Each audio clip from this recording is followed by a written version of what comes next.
একদিনের সিলেট ভ্রমণে জাফলং, বুলাগঞ্জের সাদা পাথর, রাতারগুল, লালাখাল, ডিবির হাওর এইসব পর্যটন কেন্দ্রগুলো ঘুরে দেখা যায় কি?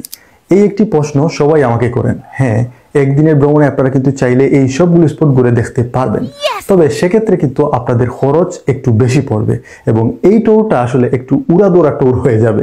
আপনারা যদি ফ্যামিলি ট্যুর করেন সেক্ষেত্রে কিন্তু একদিনের এতগুলা স্পট দেখতে না আসাই ভালো।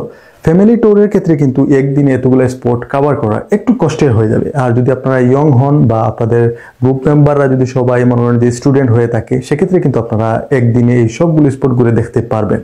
খরচের বিষয়টা হচ্ছে, একদিনে ভ্রমণের ক্ষেত্রে খরচের বিষয়টা হচ্ছে গাড়ি ভাড়াটা ডাবল লাগবে আপনার, কারণ জাফলং এবং সাদা পাথর দুই সাইডে এবং বাকি যে স্পটগুলো আছে মানে ভিন্ন ভিন্ন জায়গাতে, যার কারণে গাড়ি ভাড়াটা ডাবল লাগবে। খরচের বিষয় যে জিনিসটা সেভ হবে সেটি হচ্ছে একদিন 2 দিনে যে স্পটগুলো আপনারা দেখতে পারবেন সেই স্পটগুলো আপনারা একদিনে দেখতে পারবেন। সেক্ষেত্রে আপনাদের আর রাতে সিলেটে থাকতে হচ্ছে না। এই খরচটাই শুধুমাত্র আপনাদের সেভ হবে, বাকি যে খরচ আছে সেই খরচটা আসলে সেভ হবে না। গাড়ি ভাড়াটা আসলে ডাবলই লাগবে, কারণ দুইটা হচ্ছে 2 রোডে এবং একদিনে কভার করার ক্ষেত্রে আসলে ড্রাইভারের যেমন কষ্ট হবে, গাড়িরও তেমনি কষ্ট হবে। আরও একটি বিষয় হচ্ছে, একদিনে ভ্রমণের ক্ষেত্রে অবশ্যই আপনারা কিন্তু খুব সকালেই সিলেট ভ্রমণ যাত্রাটা শুরু করতে হবে।